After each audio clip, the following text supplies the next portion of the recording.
नमस्कार दोस्तों, मैं अभिषेक सुधीर मिश्रा आपको आपके एग्जाम विद एएसएम चैनल पर स्वागत करते हैं। दोस्तों, आज जैसा कि आप देख रहे हैं टॉपिक ये है भौतिक विज्ञान फिजिक्स। और यह फिजिक्स जो भी वन लाइनियर पॉइंट हैं एनसीईआरटी सार संग्रह महेश कुमार बरड़वाल सर की बुक्स की। यह आपकी यूपी ट्रिपल एससी पैट से संबंधित जो भी एग्ज़ाम होते हैं या कहें तो वनडे एग्ज़ाम, रेलवे का, एसएससी या कोई भी पीसीएस का एग्ज़ाम, प्री का, समीक्षा अधिकारी, सभी में इम्पोर्टेंट साबित हो गई है।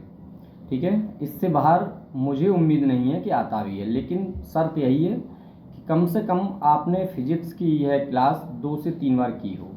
सबसे पहले आप अपना बेसिक तैयार करें, उसके बाद ये रिवीजन के लिए महत्वपूर्ण वीडियो में लेकर आता हूँ। आपको हम एक सूचना भी दे दें, इससे पहले हमने यही एनसीईआरटी सार संग्रह की पूरी आधुनिक भारत और विश्व का भूगोल कंप्लीट कर चुके हैं। बहुत से दोस्तों ने देखा भी और अच्छी क्रिया प्रतिक्रियाएँ आ रही हैं लोगों की।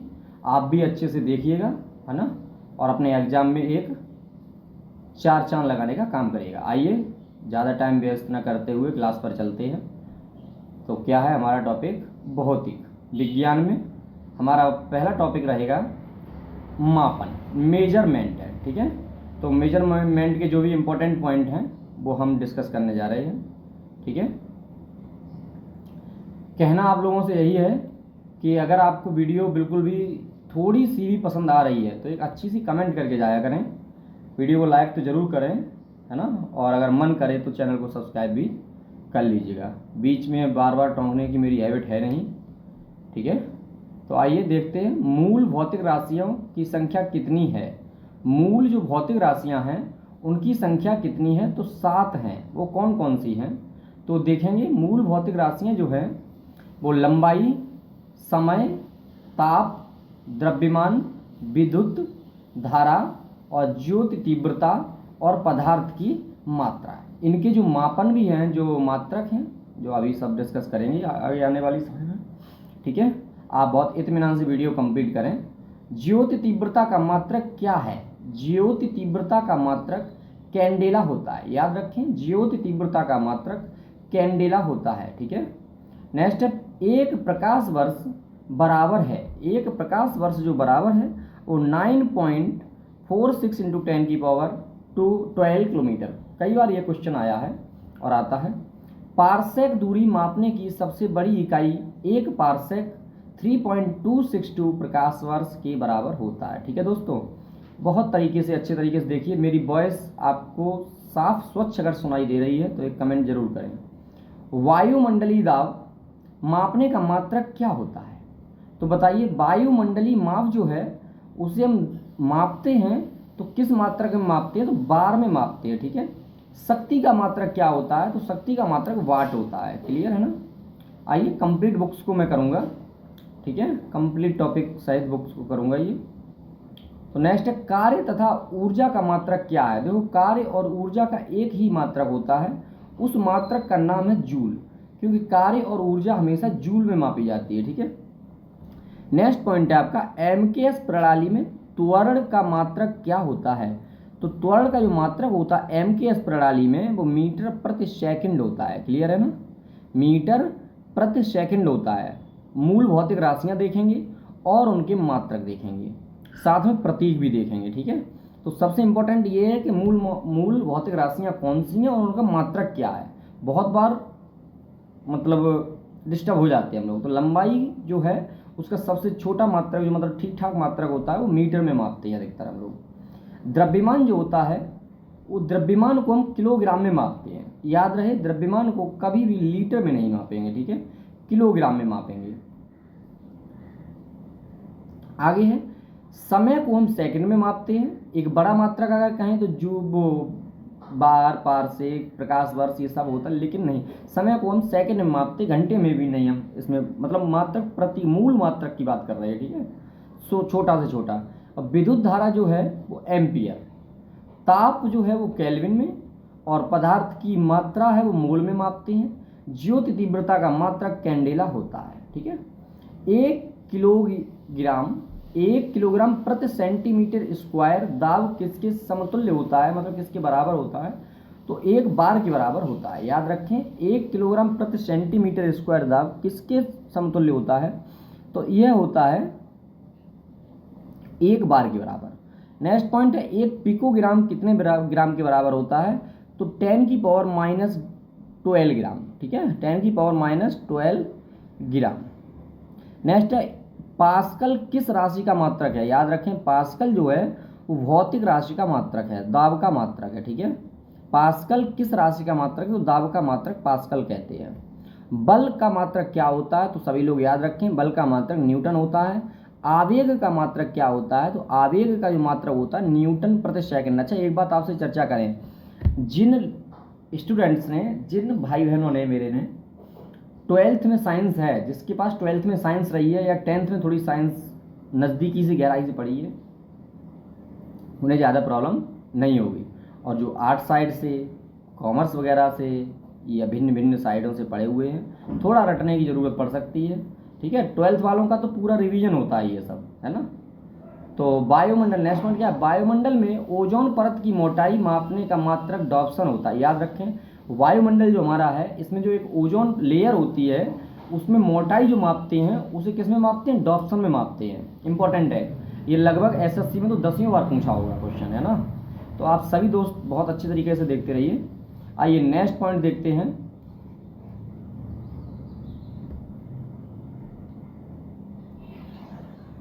एंगस्ट्रॉम में क्या मापा जाता है, एंगस्ट्रॉम में क्या मापा जाता है, तो जो तरंगदैर्घ्य होती है, वेव लेंथ जो होती है, वो एंगस्ट्रॉम में मापा जाता है। ठीक है, एक अश्वशक्ति, एक हॉर्स पावर में कितने वाट होते हैं, तो 746 वाट होते हैं। एक हॉर्स पावर में 746 वाट होते हैं, 746 वाट होते हैं। क्लियर। नेक्स्ट पॉइंट है 1 माइक्रोन किसके बराबर होता है, तो 1 माइक्रोन किसके बराबर होता है, 10 की पावर 6 मीटर, या कहें तो 10 की पावर माइनस 4 सेंटीमीटर, और अगर मिलीमीटर में कहें तो 10 की पावर माइनस 3 मिलीमीटर। तीनों में हमें याद रखना चाहिए 1 माइक्रोन किसके बराबर होता है। ठीक है ना। आइए नेक्स्ट पॉइंट हम देखते हैं, चालक की वैद्युत प्रतिरोधकता का मात्रक ओम मीटर होता है। याद रखें आपसे अगर क्वेश्चन पूछता है कि वैद्युत प्रतिरोधकता, चालक की वैद्युत प्रतिरोधकता का मात्रक क्या है, तो ओम मीटर होता है। क्लियर है ना। अब बात आती है, अच्छा ओम का साइन तो आप सभी लोग जानते होंगे ना, जो स्टूडेंट्स ओम का साइन जानता है, ओम ओम नमः शिवाय वाला ओम नहीं, फिजिक्स में जो ओम का साइन है वो जो भी जानता फटाफट कमेंट में भेजिए हमें। रेडियन एवं स्टेरेडियन किस प्रकार का मात्रक है, तो याद रखें या पूरक मात्रक है। ठीक है, सप्लीमेंट्री यूनिट्स है। रेडियन एवं स्टेरेडियन पूरक मात्रक है। नेक्स्ट पॉइंट है आपका, क्यूसेक में क्या मापा जाता है, तो हमेशा याद रखें क्यूसेक में जल का भाव मापा जाता है। ठीक है, और जल का जो द्रव्यमान है पूरा जल को मापा जाता है तो क्यूबिक में मापा जाता है। याद रखें क्यूसेक में हमेशा जल का बहाव मापा जाता है, बहाव मतलब कितनी तेज जल बह रहा है, फ्लो कर रहा है, और क्यूबिक में उसके कितना टन है, कितने मिलियन या ट्रिलियन जो भी होता है टन है, ये सब है। ठीक है, तो बहुत इत्मीनान से कंप्लीट करिएगा। दूर की वस्तुओं को देखने के लिए बाइनोक्यूलर दूरबीन का प्रयोग किया जाता है। अगर क्वेश्चन आ जाता है कि बाइनोक्यूलर दूरबीन का प्रयोग कब क्यों किया जाता है, तो दूर की वस्तुओं को देखने के लिए किया जाता है। ठीक है, अब दूर की वस्तु ये नहीं 2-4 किलोमीटर, मतलब आसमान में, आकाश में तारों की गिनती करने के लिए, या बहुत सी दुग्ध मेखलाओं को मापने के लिए, गैलेक्सियों को देखने के लिए, है ना। इसके लिए हम बाइनोक्यूलर दूरबीन का प्रयोग करते हैं। आपका 2 किलोमीटर के लिए देखना है हमें कर लो, कर सकते हो, लेकिन ये सब नहीं होती है ना।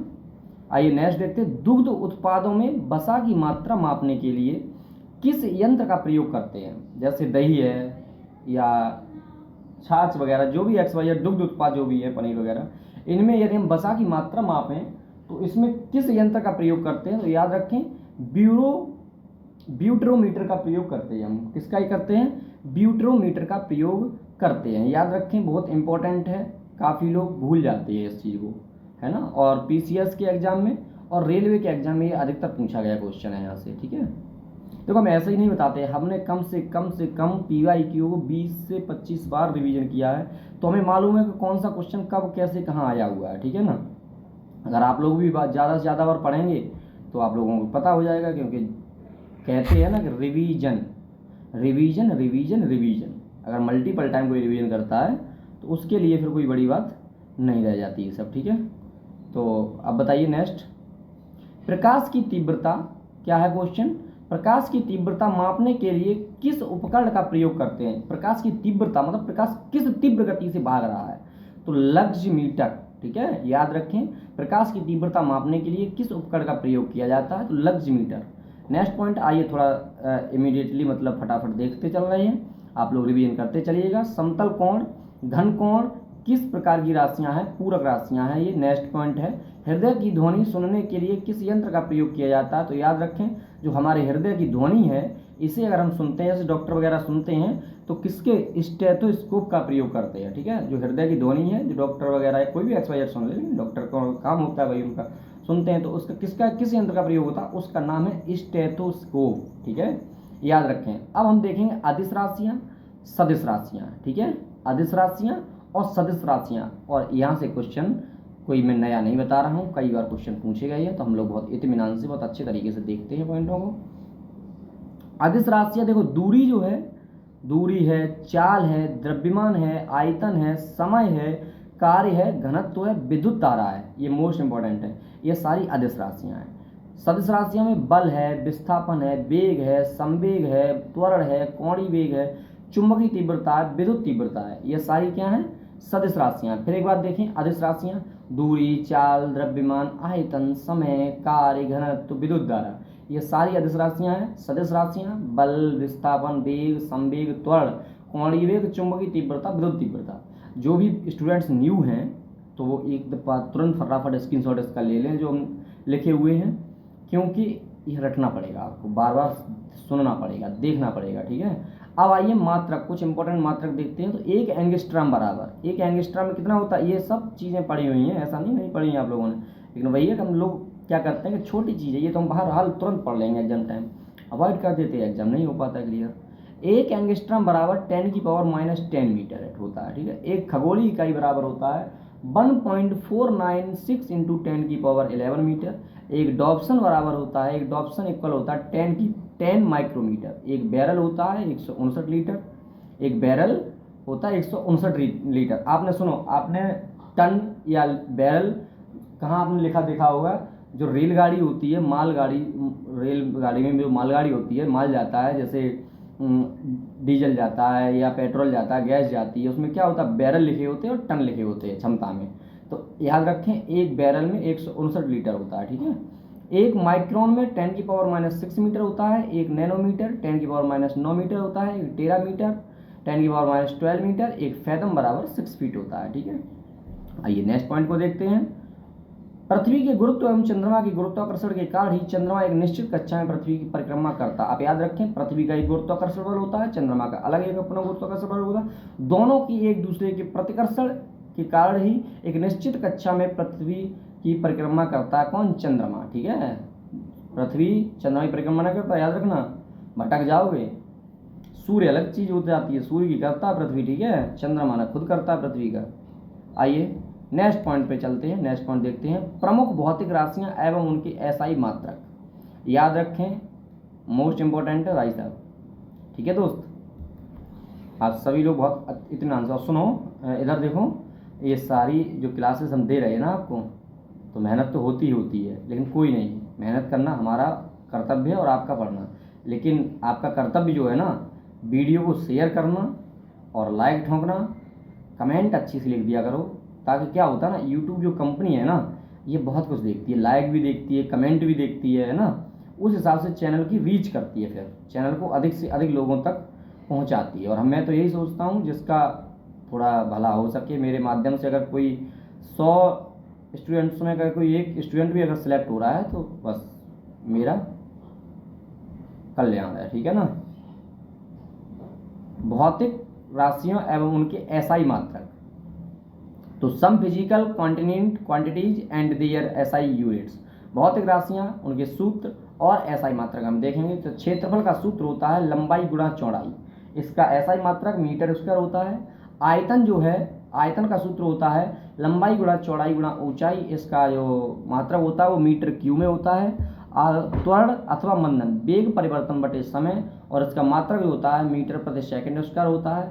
बल का मात्रक, बल का जो सूत्र होता है द्रव्यमान इंटू त्वरण होता है, इसका मात्रक होता है किलोग्राम मीटर प्रति सेकंड स्क्वायर या न्यूटन होता है, ठीक है।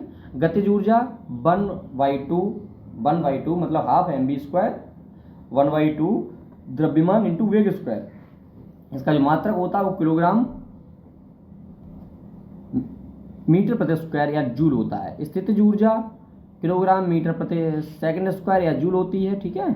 कोणीय विस्थापन चाप बटे त्रिज्या रेडियन इसका मात्रक होता है। फिर देखें कार्य बराबर बल इंटू विस्थापन जूल या न्यूटन मीटर मात्रक इसका होता है, ठीक है। आइए शक्ति का देखते हैं। शक्ति जो होती है, शक्ति का फॉर्मूला होता है कार्य बटे समय, और इसका जो मात्रक होता है वो वॉट होता है या जूल प्रति सेकंड होता है, ठीक है। नेक्स्ट पॉइंट आपका बल आघूर्ण। बल आघूर्ण का जो फॉर्मूला होता है तो बल इंटू घूर्णन अक्ष से लंबवत दूरी, और इसका जो मात्रक होता है वो न्यूटन मीटर होता है। इसी तरीके से हम देखेंगे गुरुत्वाकर्षण नियतांक बराबर बल इंटू दूरी स्क्वायर बटे द्रव्यमान स्क्वायर, और इसका फॉर्मूला मात्रक क्या होता है न्यूटन मीटर स्क्वायर प्रति किलोग्राम स्क्वायर। गुरुत्वीय विभव बराबर कार्य बटे द्रव्यमान, और इसका मात्रक होता है जूल बटे किलोग्राम। द्रव्यमान का मात्रक किलोग्राम होता है, कार्य का मात्रक जूल होता है, तो जूल बटे किलोग्राम हो गया। घूर्णन त्रिज्या बराबर दूरी, और मीटर इसका मात्रक होता है, ठीक है। इस तरीके से पृष्ठ तनाव बल बटे क्षेत्रफल न्यूटन प्रति मीटर स्क्वायर होता है। वेग प्रवणता वेग बटे दूरी तो प्रति सेकंड होता है इसका। श्यानता गुणांक का फॉर्मूला जो है वो बल बटे क्षेत्रफल इंटू वेग प्रवणता न्यूटन सेकंड प्रति मीटर स्क्वायर होता है। क्लियर। इस तरीके से ये सारे मात्रक को देखना पड़ेगा आपको, ठीक है, देख लीजिएगा। जड़त्व आघूर्ण बराबर किलोग्राम प्रति मीटर स्क्वायर होता है, ठीक है। आइए नेक्स्ट पॉइंट क्या है हमारा, किस यंत्र के द्वारा मस्तिष्क विभव मापा जाता है, तो इलेक्ट्रोइंसेफेलोग्राफ के द्वारा मस्तिष्क विभव मापा जाता है। नेक्स्ट पॉइंट है संवेग किसकी माप है, तो गति की मात्रा। मैनोमीटर क्या उपयोग है, तो गैसों का दाब मापने में। क्लियर। फिर नेक्स्ट देखते हैं कोणीय विस्थापन का मात्रक क्या होता है, तो कोणीय विस्थापन का मात्रक रेडियन होता है।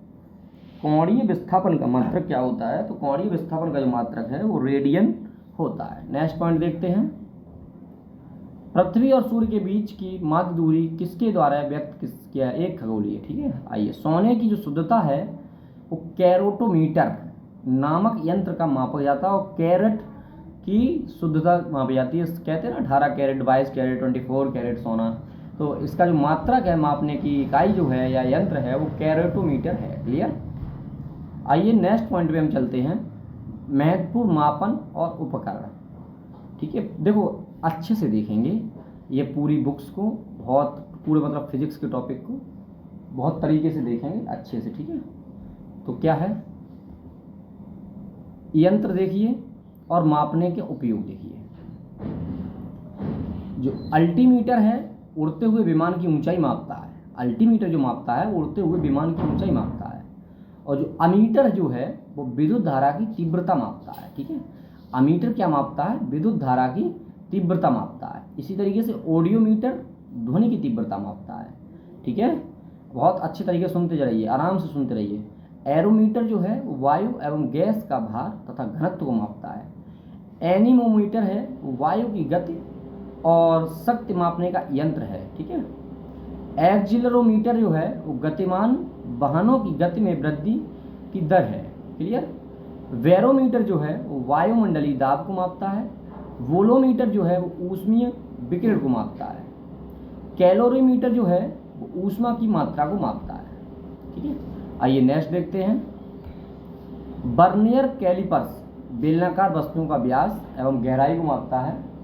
फिर देखें हम क्रायोमीटर निम्न ताप को मापता है, ठीक है। डेंसीमीटर पदार्थ का घनत्व को मापता है। फेदोमीटर समुद्र नदी की गहराई। गैल्वेनोमीटर विद्युत धारा की प्रबलता। गायोसैव कूड़न। ग्रेवोमीटर गुरुत्वीय त्वरण। और हाइड्रोमीटर वस्तुओं का सापेक्षिक घनत्व को मापता है। हाइड्रोफोन जल के भीतर उत्पन्न ध्वनि को। हाइग्रोमीटर वायुमंडलीय आर्द्रता, याद रखें यह क्वेश्चन आता है। लैक्टोमीटर दुग्ध की शुद्धता को मापता है। लैक्टोमीटर हाइग्रोमीटर वायुमंडलीय आर्द्रता को। और क्रोनोमीटर पानी के जहाजों में सही समय ज्ञात करने की उपकरण है ये, ठीक है। देखते रहें। आइए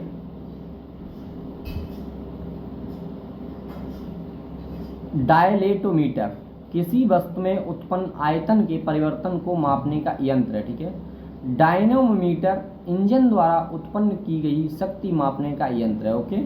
नेफोस्कोप जो है वो वायुमंडल में उपस्थित बादलों की गति एवं गति की दिशा का मापन करता है। कौन? नेफोस्कोप। नेक्स्ट पॉइंट है रेडियो माइक्रोमीटर, वो ऊष्मीय विकर्ण को मापने का यंत्र है, ठीक है। टेपोमीटर किसी वस्तु के चक्रण की गति को मापता है। आइए नेक्स्ट और देखते हैं, काफ़ी हैं ये मात्रक और लेकिन इम्पोर्टेंट काफ़ी है, आप बहुत अच्छे तरीके से देखते रहिए।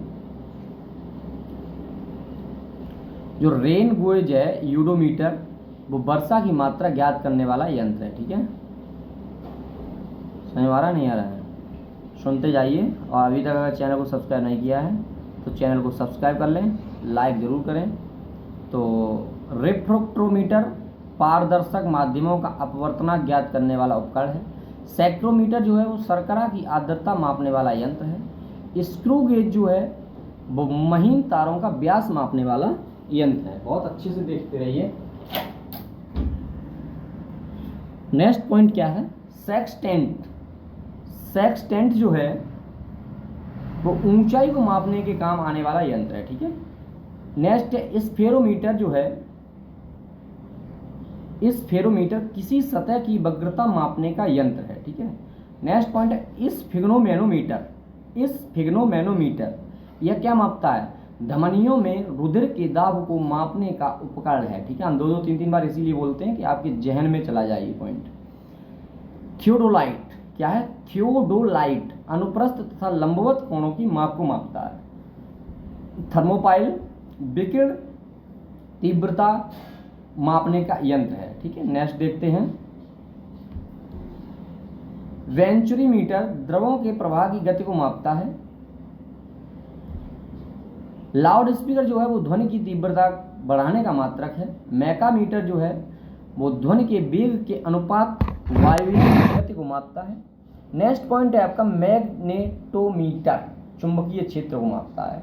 माइक्रोमीटर जो है वो अति सूक्ष्म लंबाई। ऑडोमीटर जो है वो वाहन द्वारा तय की गई दूरी को मापता है। और ओममीटर जो है वो विद्युत प्रतिरोध को मापता है। ऑन्डोमीटर जो है वो विद्युत चुंबकीय तरंग की आवृत्ति को मापता है। पायरोमीटर उच्च ताप युक्त पिंड का ताप। फोनोमीटर जो है वो ध्वनि की तीव्रता। पॉलीग्राफ जो है वो अपराधियों या संदिग्ध व्यक्तियों के कथन की जांच करता है। बहुत इंपॉर्टेंट पॉइंट है ये सारे, बहुत अच्छे से देखो। थोड़ा बोरिंग जरूर हो रही होगी लेकिन इंपॉर्टेंट पॉइंट, ठीक है, ये भी देख लीजिएगा। आइए फिर चलते यांत्रिकी मतलब मैकेनिज्म। तो यहाँ पे न्यू पॉइंट देखते हैं सारे, बहुत इत्मीनान से देखते रहिए और शेयर जरूर करिएगा, ठीक है। कमेंट करके जरूर बताओ, ठीक है। प्रक्षेप्य गति को दीर्घतम परास प्राप्त करने के लिए अधिकतम कितने कोण की आवश्यकता होती है? याद करें, प्रक्षेप्य गति को दीर्घतम परास प्राप्त करने के लिए अधिकतम कितने कोण की आवश्यकता होगी? तो 45 डिग्री कोण की आवश्यकता होती है। नेक्स्ट पॉइंट, मनुष्य की जब नदी के किनारे नाव से बाहर कूदता है, मनुष्य जब नदी के किनारे नाव से बाहर कूदता है तब नाव पीछे की ओर क्रिया प्रतिक्रिया के कारण हटती है। याद रखें, क्वेश्चन आता है कि मनुष्य जब नदी के किनारे नाव से बाहर कूद जाता है तो नाव पीछे की ओर किस कारण हटती है? तो क्रिया प्रतिक्रिया के कारण पीछे हट जाती है। नेक्स्ट पॉइंट है दोस्त, संवेग परिवर्तन की दर क्या है? संवेग परिवर्तन की दर किसके बराबर होती है? तो बल के बराबर होती है मेरे मित्र। संवेग परिवर्तन की दर बल के बराबर होती है। नेक्स्ट पॉइंट है न्यूटन का प्रथम नियम किसे परिभाषित करता है? तो आपने पढ़ा होगा, सिर्फ रिवीजन है ये तो सब, बाकी हम लोगों ने बहुत अध्ययन तरीका से 12th में पढ़ा था। न्यूटन का प्रथम नियम जड़त्व को परिभाषित करता है, ठीक है। नेक्स्ट है प्रक्षालन मशीन का कार्य किस सिद्धांत पर आधारित है? तो अपकेंद्रीय बल पर। नेक्स्ट है सड़क पर चलने की अपेक्षा बर्फ पर चलना कठिन क्यों होता है?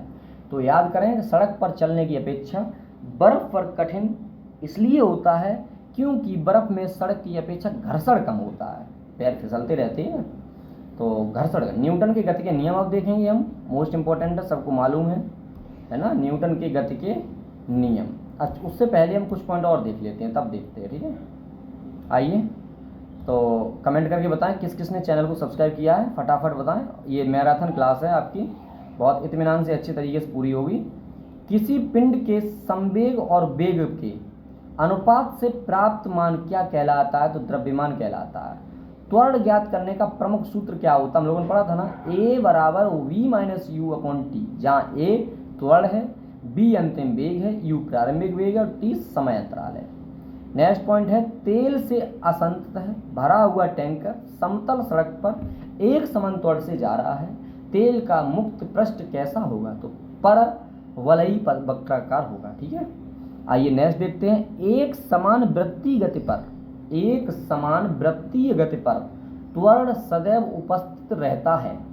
एक समान वृत्तीय गति पर त्वरण सदैव उपस्थित रहता है। तो नेक्स्ट पॉइंट है, किसकी उपस्थिति के कारण ब्लैक बोर्ड तथा कागज पर लिखना संभव है? किसकी उपस्थिति के कारण ब्लैक बोर्ड अथवा कागज पर लिखना संभव है? तो घर्षण। ठीक है, अब आते हैं न्यूटन के गति के नियम और उनके उदाहरण देखते हैं। तो न्यूटन साहब जो हैं उनके नियम बहुत अच्छे इंपॉर्टेंट हैं, हमारे लिए कदाचार सिद्ध होते हैं ना।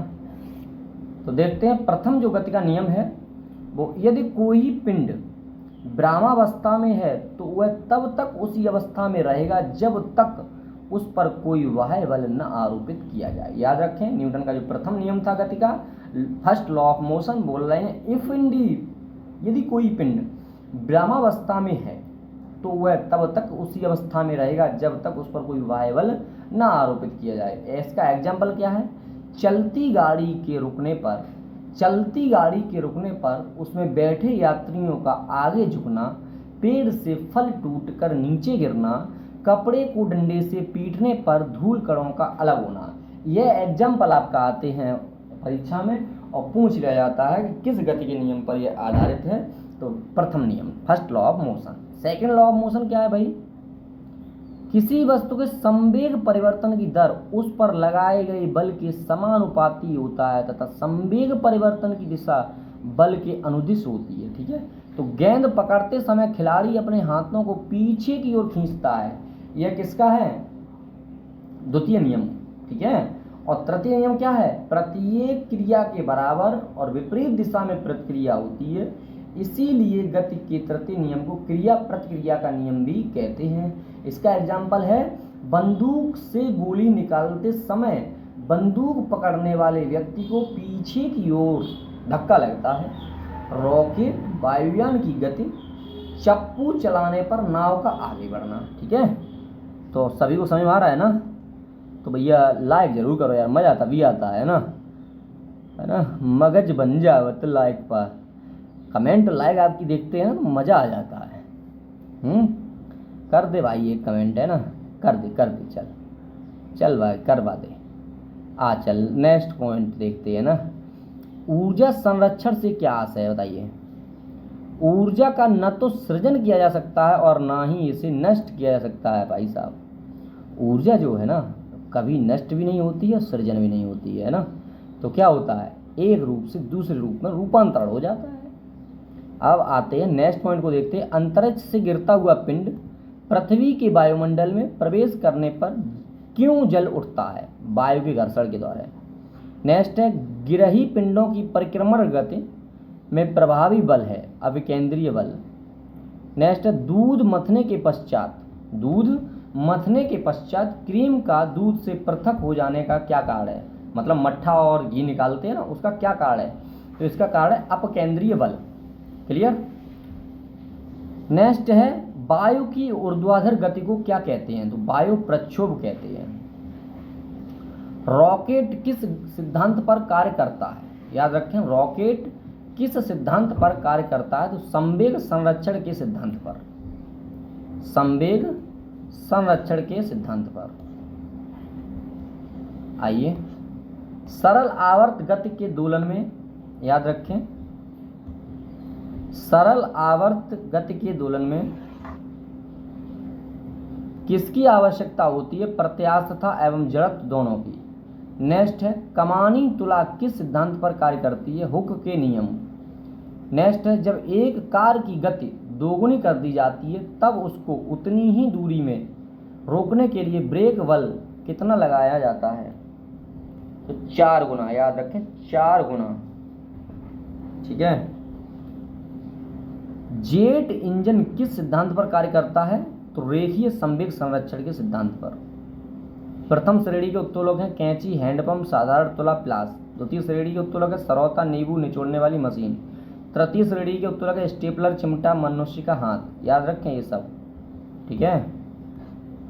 आइए अब पॉइंट देखते हैं गुरुत्वाकर्षण। क्या देखेंगे? गुरुत्वाकर्षण देखते हैं। ठीक है।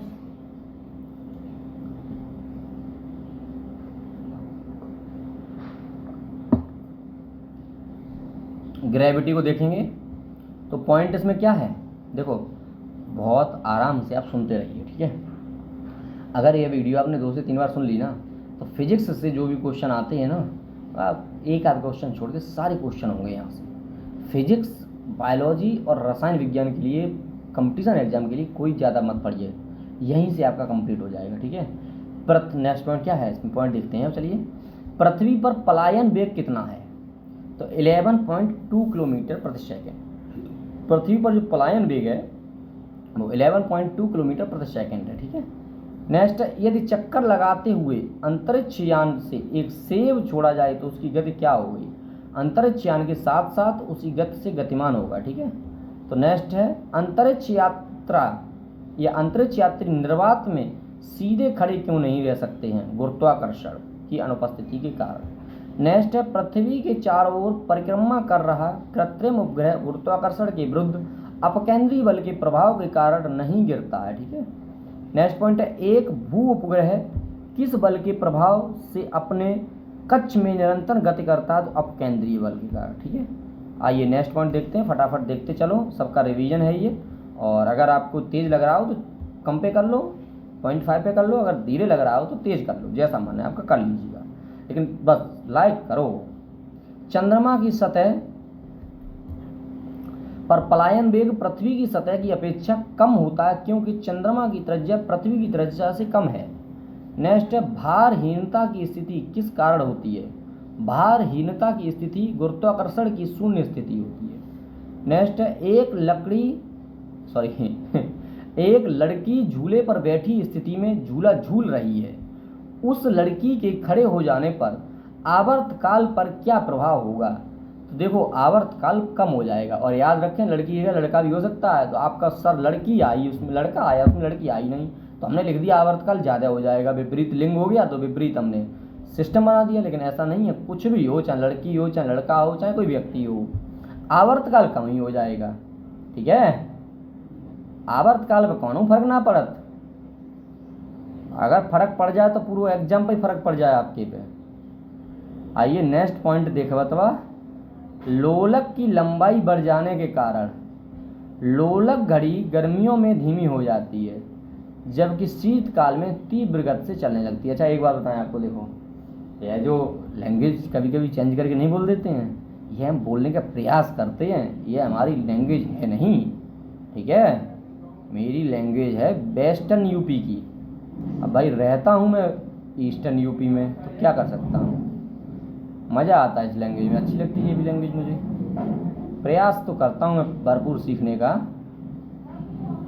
तो लिखिएगा, हवा में लोहे और लकड़ी की समान भार, हवा में लोहे और लकड़ी की समान भार की गेंद को एक समान ऊंचाई से गिराने पर क्या प्रतिक्रिया होगी? तो याद रखें, लकड़ी की गेंद बाद में गिरेगी, लकड़ी की गेंद बाद में गिरेगी, लोहे पहले गिर जाएगा, सीधी बात है।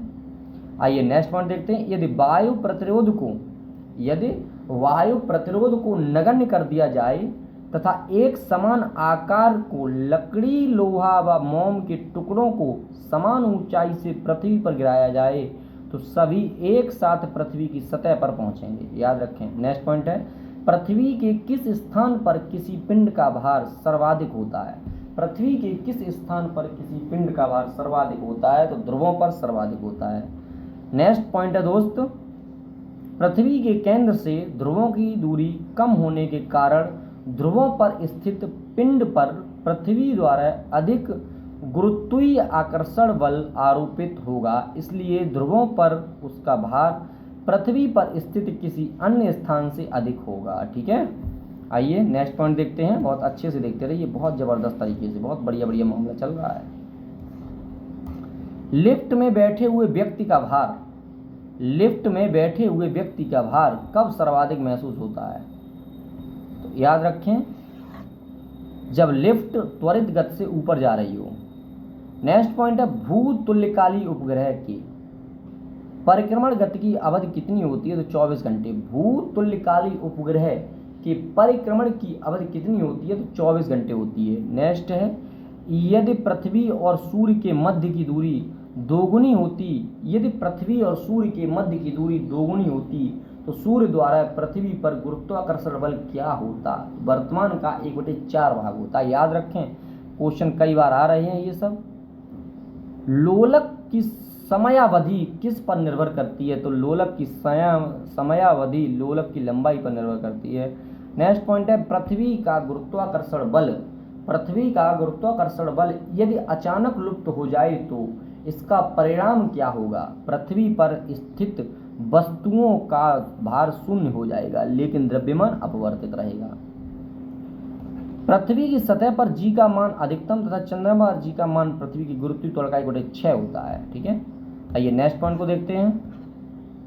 पीसा की झुकी हुई मीनार, पीसा की झुकी हुई मीनार गिरती क्यों नहीं? इसका क्या कारण है? क्या कारण है बताइए? कारण है गुरुत्व केंद्र से जाने वाली ऊर्ध्वाधर रेखा तल के अंदर रहती है। नेक्स्ट है यदि कोई वस्तु ऊपर से गिराई जाती है तो उसके भार पर क्या प्रभाव पड़ता है? तो वस्तु का भार अपवर्तित रहेगा। यदि कोई वस्तु ऊपर से गिराई जाती है तो उसका भार पर क्या प्रभाव पड़ेगा? वस्तु का भार अपवर्तित रहेगा। ठीक है, नेक्स्ट है जब हम भूमध्य रेखा से ध्रुवों की ओर जाते हैं तो जी का मान बढ़ता है। जब भूमध्य रेखा से मतलब इक्वेटर से विषुवत रेखा से 0 डिग्री लाइन से भूमध्य रेखा होती है, ये सब ध्रुवों की ओर जा रहे हैं तो जी का मान बढ़ता है। चक्रीय झूले पर झूलते समय, चक्रीय झूले पर झूलते समय व्यक्ति को बाहर की ओर धक्का क्यों महसूस होता है? चक्रीय झूले पर झूलते समय व्यक्ति को बाहर की ओर धक्का क्यों महसूस होता? तो केंद्रीय बल के कारण। नेक्स्ट है विभिन्न द्रव्यमान वाले 2 पत्थर एक साथ किसी इमारत की छत से गिराए जाते हैं तो कौन सा पत्थर जमीन पर पहले पहुंचेगा? बताइए, दोनों ही पत्थर एक साथ जमीन पर पहुंचेंगे। ठीक है, आइए नेक्स्ट देखते हैं गुरुत्वाकर्षण एवं गुरुत्व के उदाहरण। इंपॉर्टेंट है, अच्छे से देखते रहिए। सूर्य एवं अन्य ग्रहों की गुरुत्वाकर्षण के कारण ही सभी ग्रह लगभग वृत्ताकार एवं निश्चित कक्षाओं में सूर्य की परिक्रमा करते हैं। नेक्स्ट है पृथ्वी के गुरुत्व एवं चंद्रमा की गुरुत्वाकर्षण के कारण ही चंद्रमा एक निश्चित कक्षा में पृथ्वी की परिक्रमा करता है। नेक्स्ट है सूर्य, चंद्रमा एवं पृथ्वी के गुरुत्वाकर्षण की अंतःक्रिया के कारण पृथ्वी पर स्थित समुद्रों में ज्वार भाटा आते हैं। नेक्स्ट है गुरुत्वाकर्षण सार्वभौमिक नियम के सिद्धांत का प्रतिपादन सर आइजैक न्यूटन ने किया था। ठीक है, आइए नेक्स्ट पॉइंट है, नेक्स्ट टॉपिक ही है आपका पदार्थों के सामान्य गुण। क्या है?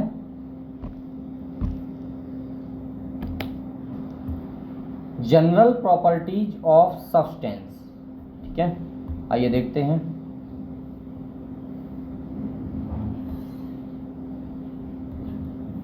साबुन के बुलबुले का दाब वायुमंडलीय दाब से कम होता है अथवा अधिक?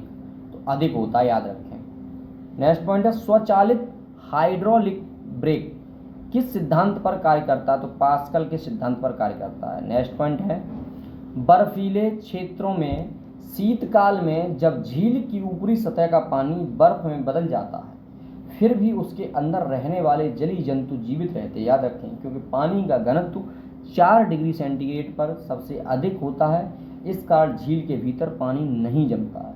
ठीक है, याद रखें, झील जो है बर्फ जम जाएगी ऊपरी लेयर में, लेकिन अंदर जो नीचे परत है उसमें जीव जंतु जिंदा रहते हैं, क्योंकि 4 डिग्री सेंटीग्रेड घनत्व पर सबसे अधिक होता है पानी का घनत्व और झील के भीतर का पानी नहीं जमता है। ठीक है, आइए नेक्स्ट पॉइंट देखते हैं।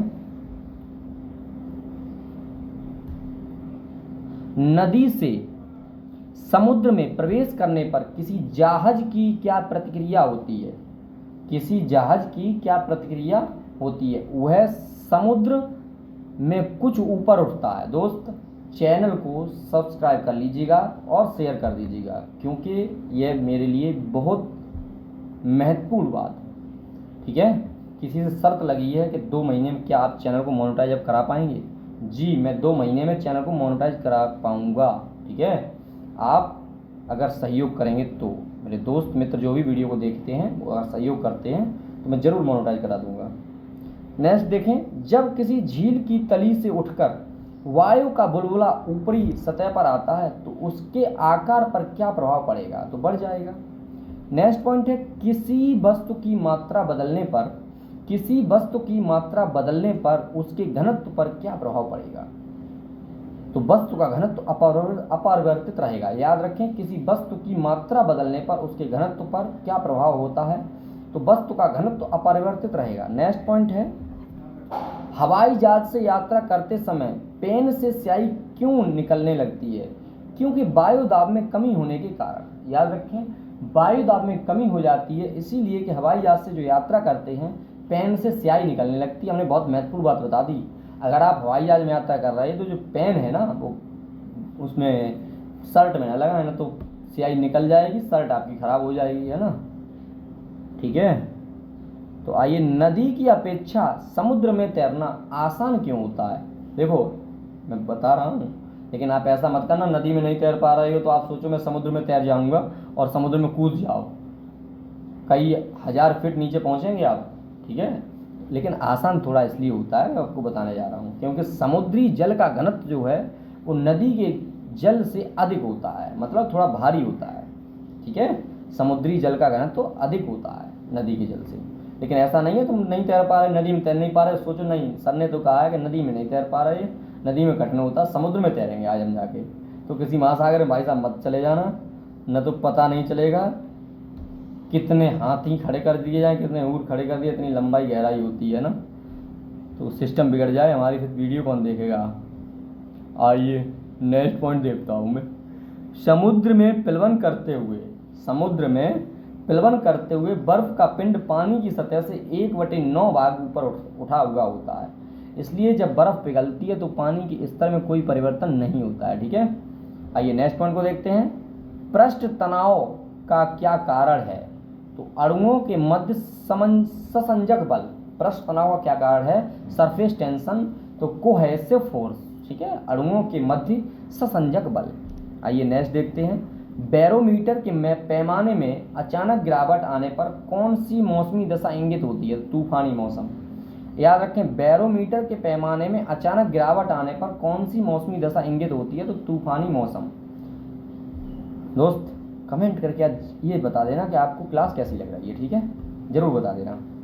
तेल जल के पृष्ठ पर क्यों फैल जाता है? तेल जल के पृष्ठ पर क्यों फैल जाता है? क्योंकि तेल का पृष्ठ तनाव जल से कम होता है। नेक्स्ट देखते हैं, वर्षा की बूंदें गोलाकार क्यों होती हैं? तो जल के पृष्ठ तनाव के कारण। नेक्स्ट देखते हैं, कुएं से पानी से भरी बाल्टी को ऊपर खींचते हैं तो क्या अनुभव होता है? तो बाल्टी पानी की सतह से ऊपर आती है। ठीक है, आइए नेक्स्ट पॉइंट देखते हैं। वायुमंडल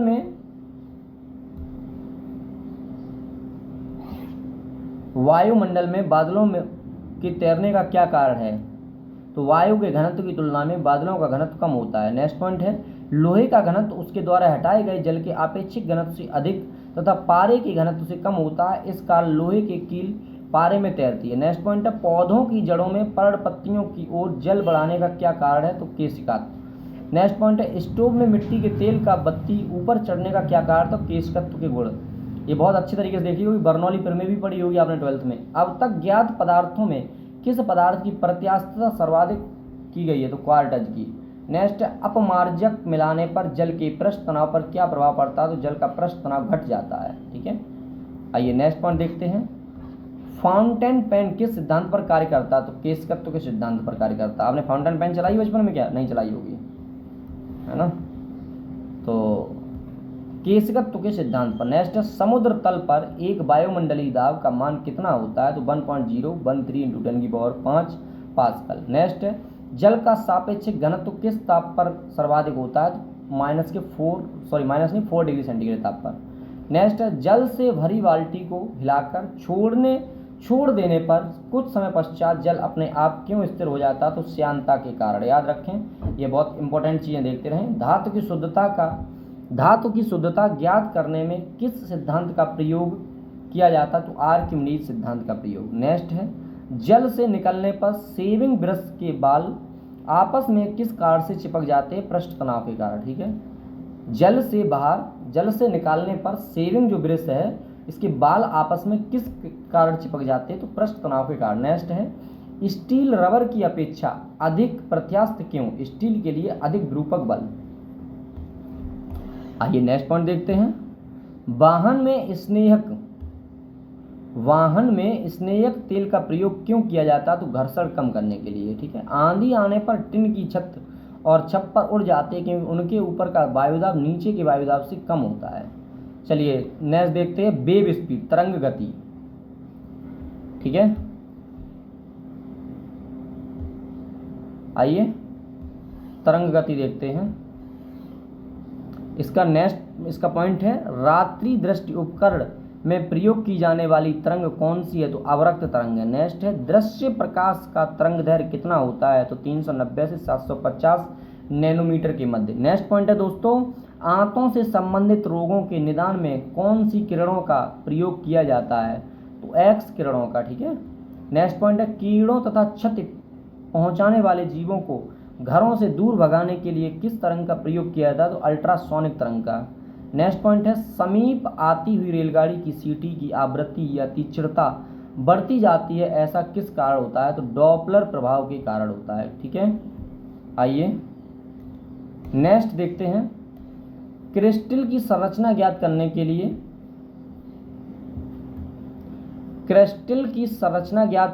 लिए किन किरणों का प्रयोग किया जाता है? तो एक्स किरणों का प्रयोग किया जाता है। ठीक है, नेक्स्ट पॉइंट देखते हैं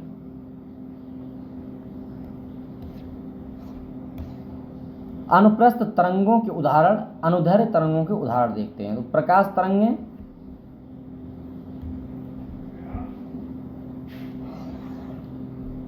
तरंगें, भूकंपी तरंगें, डोरी युक्त यंत्रों में उत्पन्न तरंगें, स्थिर जल में पत्थर फेंकने पर उत्पन्न तरंगें। नेक्स्ट है ध्वनि तरंगें, भूकंपीय तरंगें, सर्पिलाकार और अल्ट्रासाउंड।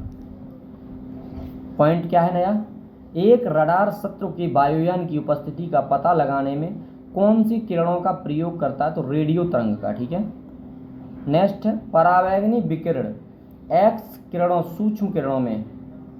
ये सारे इंपॉर्टेंट देख लीजिएगा। और ये विद्युत चुंबकीय तरंगें, फोटोग्राफी, रिमोट कंट्रोल उपयोग क्यों होता है? इसका स्क्रीनशॉट एक ले लीजिएगा और आप तैयार कर लीजिएगा। ये रटनी पड़ेंगी आपको। ठीक है, आपने 1 से 7 तक स्क्रीनशॉट ले लिया होगा। अब आइए 7 नीचे देखते पॉइंट।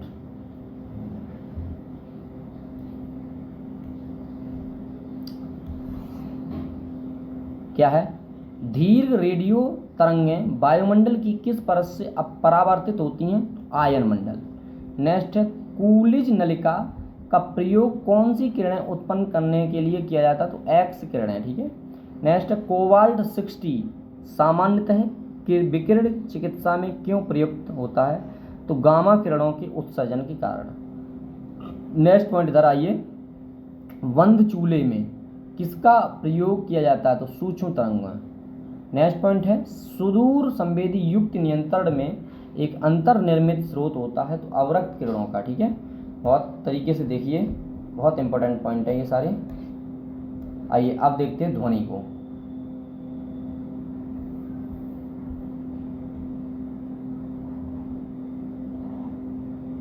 ध्वनि एक टॉपिक है। ठीक है,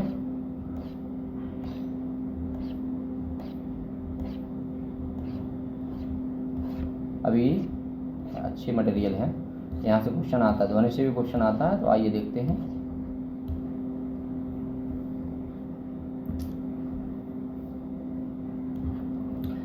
पराध्वनिक जेट, सुपरसोनिक जेट से वायुमंडल की किस परत को क्षति पहुंचती है? तो ओजोन परत को। ठीक है, किसे मापने हेतु डेसिबल इकाई का प्रयोग किया जाता है तो ध्वनि की तीव्रता मापने में।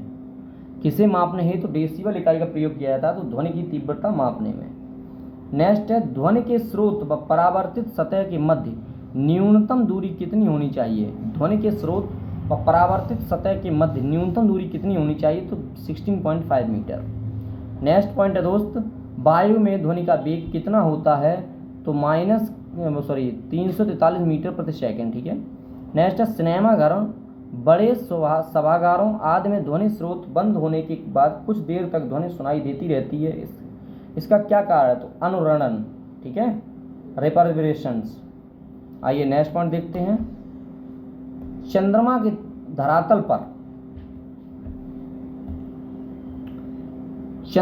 धरातल पर दो व्यक्ति एक दूसरे की बात नहीं सुन सकते हैं, इसका क्या कारण है। चंद्रमा और वायुमंडल नहीं है, इसलिए दोनों व्यक्ति एक दूसरे की बात नहीं सुन सकते हैं। वह जैव पद्धति जिसमें पराश्रव्य ध्वनि का प्रयोग किया जाता है उसे कहते हैं सोनोग्राफी कहते हैं। ठीक है, वह जैव पद्धति जिसमें पराश्रव्य ध्वनि का प्रयोग किया जाता है उसे कहते हैं सोनोग्राफी। नेक्स्ट पॉइंट है विश्व स्वास्थ्य संगठन के अनुसार 45 dB की तीव्रता वाली, ऑप्शन है ना, तीव्रता वाली ध्वनि मानव के लिए सबसे उपयुक्त है। नेक्स्ट पॉइंट है चमगादड़ अंधेरी रातों में उड़ सकते हैं और अपना शिकार भी कर सकते हैं, इसका क्या कारण है। दोस्त बहुत इत्मीनान से बहुत अच्छे तरीके से कंप्लीट वीडियो को करिएगा। ठीक है, वे पराध्वनि तरंगें उत्पन्न करते हैं और उन्हीं के द्वारा निर्देशित होते हैं। नेक्स्ट है पॉइंट, टीवी रिमोट में किन तरंगों का प्रयोग किया जाता है तो अवरक्त तरंगों का प्रयोग किया जाता है। आइए नेक्स्ट पॉइंट देखते हैं, ध्वनि स्रोत और तीव्रता। याद रखें, ध्वनि स्रोत साधारण वाची जो होती है वो 30 से 40 dB, तेज वाची जो होती है वो 50 से 60 dB और डेसिबल, और जो हम आपकी एक क्लास ले रहे हैं, वीडियो बना रहे हैं, यह 50 से 60 डेसिबल में ही आएगी। ठीक है। तेज संगीत और शोर 80 डेसिबल से अधिक, पेड़ के पत्तों की सरसराहट 10 से 20 डेसिबल, सायरन पुलिस या एम्बुलेंस का 110 से 120 डेसिबल, जेट विमान का तीव्रता 140 से 150 डेसिबल और औद्योगिक यंत्र संयंत्र कारखाने 100 से 120 डेसिबल। ठीक है। अब आइए नेक्स्ट देखते हैं, टेलीविजन ग्राही के दूरस्थ, मोस्ट इंपॉर्टेंट है, ये आते हैं क्वेश्चन, है ना।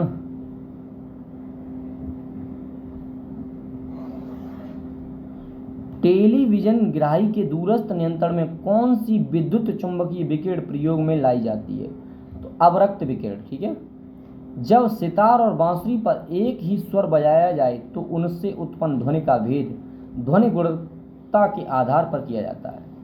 नेक्स्ट है जल, लोहा व नाइट्रोजन में ध्वनि के वेगों का आरोही क्रम क्या है तो नाइट्रोजन, जल और लोहा। नेक्स्ट है ध्वनि की चाल ठोस माध्यम में सर्वाधिक, द्रव माध्यम में उससे कम तथा गैसीय माध्यम में सबसे कम होती है। आइए नेक्स्ट पॉइंट को देखते हैं दोस्त, तापमान का ध्वनि के वेग पर क्या प्रभाव पड़ता है तो तापमान के घटने के से ध्वनि का वेग घटता है। नेक्स्ट है ध्वनि किस माध्यम से होकर नहीं गुजर सकती तो निर्वात से। ठीक है मित्र, कंप्लीट करके देखते हैं, मस्ती लगेगी। ठीक है, क्या है नेक्स्ट पॉइंट है ध्वनि तरंगें ठोस तथा गैस दोनों माध्यमों में गमन कर सकती है तथा धातु में ध्वनि का वेग सबसे अधिक होता है। स्टेथोस्कोप किस सिद्धांत पर कार्य करता है तो ध्वनि के परावर्तन पर। एकॉस्टिक्स में किसका अध्ययन किया जाता है तो ध्वनि का। ध्वनि तरंगों में कौन सी घटना घटित नहीं हो सकती है तो ध्रुवण। नेक्स्ट पॉइंट है ध्वनि का तारत्व किस पर निर्भर करता है तो आवृत्ति पर। नेक्स्ट है प्रतिध्वनि का कारण होता है ध्वनि तरंगों का परावर्तन। नेक्स्ट है पराश्रव्य तरंगों की आवृत्ति लगभग कितनी होती है तो 20,000 हर्ट्ज से अधिक। नेक्स्ट है मानव द्वारा श्रव्य तरंगों की आवृत्ति कितनी होती है तो 20 से 20,000 हर्ट्ज। नेक्स्ट है पराश्रव्य ध्वनि तरंगें किसके द्वारा सुनी जा सकती हैं कुत्तों एवं डॉल्फिन मछली के द्वारा। याद रखें, ये आ जाता है क्वेश्चन इंपॉर्टेंट, ये सारी 1 पॉइंट लाइन यार इंपॉर्टेंट है, देखते रहिए, ये भी देख लीजिएगा। अब आइए नेक्स्ट पॉइंट है आपका ऊष्मा एवं गतिकी। ऊष्मा एवं गतिकी, आइए चलिए देखते हैं। इसमें ऊष्मा गतिकी में 2 पेज हैं आपके। ठीक है, और इम्पोर्टेंट है, यहाँ से क्वेश्चन आते हैं, ऊष्मागतिकी से क्वेश्चन आते हैं, ठीक है। Heat and thermodynamics. तो पॉइंट है आपका फर्स्ट, हाइड्रोजन से भरे, सुनो, चैनल को सब्सक्राइब कर लिया है ना, कमेंट करके बता दो। हाइड्रोजन से भरे हुए गुब्बारे को पृथ्वी से छोड़ने पर गुब्बारे में क्या परिवर्तन होता है? याद रखें, हाइड्रोजन गैस गुब्बारे में भरकर और पृथ्वी से अगर छोड़ी जाती है तो गुब्बारे के आयाम में वृद्धि होती है, डायमेंशन में वृद्धि होती है, ठीक है। नेक्स्ट है, तेज हवा वाली रात्रि में ओस नहीं बनने का क्या कारण है? तो बाष्पीकरण की दर अधिक होती है। नेक्स्ट है, कमरे में रखे रेफ्रिजरेटर मतलब फ्रिज का दरवाज़ा खोल देने पर कमरे के तापमान पर क्या प्रभाव पड़ेगा? तो कमरे का तापमान बढ़ जाएगा। आप ये सोचो कि फ्रिज का मतलब दरवाज़ा खोल दिया और कमरा हीट मतलब कोल्ड हो जाए, ठंडा हो जाए, नहीं, कमरे का तापमान बढ़ जाएगा, ठीक है। नेक्स्ट देखिए, वह थर्मामीटर जो 2000 डिग्री सेंटीग्रेड मापने हेतु उपयुक्त हो उसे क्या कहा जाता है? तो उसे कहा जाता है पूर्ण विकिरण तापमापी या पायरोमीटर। ओके, आइए नेक्स्ट पॉइंट को देखते हैं। सारे पॉइंट ये अच्छे हैं। फ़ारेनहाइट, सेल्सियस, केल्विन, कितना हिमांक, क्वथनांक है, ये सब देख लीजिएगा। ये परम शून्य ताप से क्या तात्पर्य बताइए? परम शून्य ताप से क्या तात्पर्य है? तो सैद्धांतिक रूप से न्यूनतम संभव तापमान। नेक्स्ट है, स्वचालित इंजनों में हिमरोधी के रूप में किस पदार्थ का प्रयोग किया जाता है? एथिलीन ग्लाइकोल का, ठीक है। नेक्स्ट पॉइंट है, जब बर्फ पिघलती है तब उसके आयतन पर क्या प्रभाव पड़ता है? तो आयतन घटता है। नेक्स्ट है, थर्मोस्टेट यंत्र का संबंध तापक्रम से है, इसका उपयोग किसी निकाय का दाब स्वनियंत्रित करना है। नेक्स्ट है, रेफ्रिजरेटर में थर्मोस्टेट का प्रमुख कार्य क्या है? एक समान तापमान को बनाए रखना, ठीक है। नेक्स्ट पॉइंट क्या है? रेफ्रिजरेटर में खाद्य पदार्थों को ताज़ा रखने हेतु कितना तापमान आवश्यक है? तो 4 डिग्री सेंटीग्रेड, ठीक है। आइए नेक्स्ट पॉइंट देखते हैं। स्वस्थ मनुष्य के शरीर में का सामान्य तापमान कितना होता है? तो 37 डिग्री सेंटीग्रेड या 310 केल्विन। नेक्स्ट है, उबलते जल की तुलना में भाप से हाथ अधिक जलता है, इसका क्या कारण है? देखो, जल उबल रहा है, एक तरफ भाप लग गई आपके हाथ में तो अधिक जल जाता है भाप से। क्या कारण है? भाप में गुप्त ऊष्मा अधिक होती है, आपने 12th में पढ़ा होगा विस्तार से, ठीक है। यहाँ सिर्फ आपका कॉम्पिटिटिव एग्जाम के लिए, रिवीजन के लिए मैं पढ़ा रहा हूँ, न कि किसी लिखित परीक्षा के लिए, ठीक है। वनडे एग्जाम में बहुत मदद करता है ये सब। आइए नेक्स्ट देखते हैं।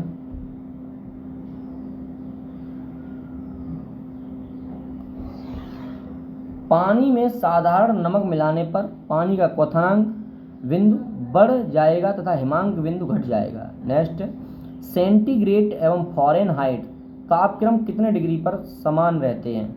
तो 40 डिग्री पर। शीशे की छड़ जब भाप में रखी जाती है तो इसकी लंबाई पर क्या प्रभाव पड़ता है? तो लंबाई बढ़ जाती है, ठीक है। नेक्स्ट है, सर्दियों में लोहे के टुकड़े और लकड़ी के टुकड़े को छूने पर लोहे का टुकड़ा ठंडा क्यों लगता है? लकड़ी की तुलना में लोहा ऊष्मा का अधिक सुचालक है, ठीक है। आइए नेक्स्ट देखते हैं। यदि वायु का तापमान बढ़ता है तो उसकी जलवाष्प ग्रहण करने की क्षमता पर क्या प्रभाव पड़ता है? तो बढ़ जाती है। नेक्स्ट पॉइंट देखते हैं। पदार्थ की ऊष्माधारिता किस पर निर्भर करती है? तो पदार्थ की विशिष्ट ऊष्मा पर। नेक्स्ट पॉइंट दोस्तों है, साफ मेघ रहित रातों की तुलना में मेघाच्छादित रातें अपेक्षाकृत अधिक गर्म होती हैं, क्योंकि बादल पृथ्वी तथा हवा से ऊष्मा के विकिरण को रोकते हैं। नेक्स्ट पॉइंट है, जब जल को 0 डिग्री से 10 डिग्री तक गर्म किया जाता है तब इसके आयतन पर क्या प्रभाव पड़ेगा? पहले घटता है फिर बढ़ता है। याद रखें, दाब बढ़ने पर जल के क्वथनांक पर क्या प्रभाव पड़ता है? तो जल का क्वथनांक बढ़ेगा। नेक्स्ट है, गर्मी के दिनों में किस प्रकार के छाते का प्रयोग किया जाता है? ऊपर सफ़ेद नीचे काले। नेक्स्ट है, रेल की 2 पटरियां जोड़ते समय मध्य में थोड़ी जगह क्यों छोड़ी जाती है? क्योंकि पटरियों को ऊष्मीय प्रसार के लिए स्थान रखने के लिए, ठीक है। जब पटरियां गर्म होती हैं तो वो फैलती हैं थोड़ी, इसलिए जगह छोड़ी जाती है। नेक्स्ट है, प्रेशर कुकर के अंदर का उच्चतम तापमान निर्भर करता है ऊपर के छेद के क्षेत्रफल एवं उस पर रखे गए वजन पर। कमरे में लगा हुआ वातानुकूलित मतलब एसी एयर कंडीशनर किसे नियंत्रित करता है? तो आर्द्रता एवं तापक्रम को।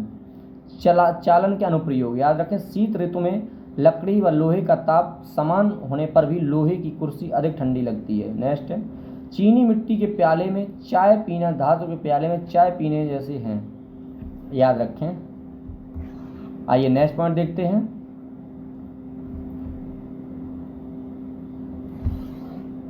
नेक्स्ट पॉइंट है, डेजर्ट कूलर द्वारा शीतलन किस सिद्धांत के आधार पर कार्य करता है?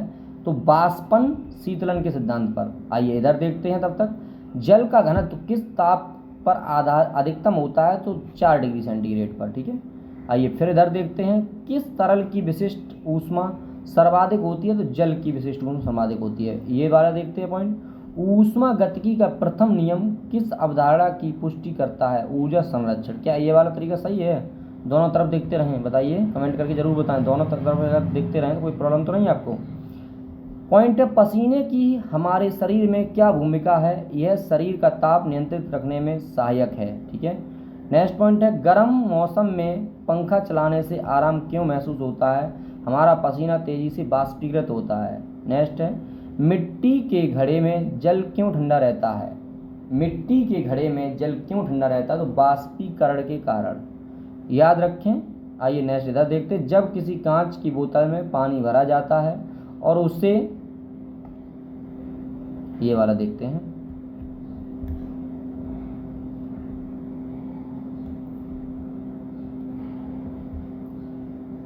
उसे बंद करके जमने दिया जाता है तो बोतल टूट जाती है, क्योंकि पानी जमने पर फैलता है। नेक्स्ट है, ऊंचाई बढ़ने के साथ साथ जल का क्वथनांक क्यों घटता है? क्योंकि ऊंचाई बढ़ने के साथ वायुदाब घट जाता है। नेक्स्ट देखेंगे, ऊंचे पहाड़ों पर सदैव बर्फ जमी रहती है, क्योंकि ऊंचे पहाड़ों पर तापमान प्रायः हिमांक से कम रहता है, अतः वहाँ वातावरण की जलवाष्प जमकर बर्फ बन जाती है। ठीक है, नेक्स्ट है, ठोस कपूर से वाष्प बनने की प्रक्रिया ऊर्ध्वपातन कहते हैं। नेक्स्ट है, ऊष्मा किस प्रक्रिया तीव्र गति से स्थानांतरित? तो विकिरण। आइए, ठीक है, ये सारे पॉइंट देख लीजिएगा। प्रेशर कुकर में खाना जल्दी क्यों पक जाता है?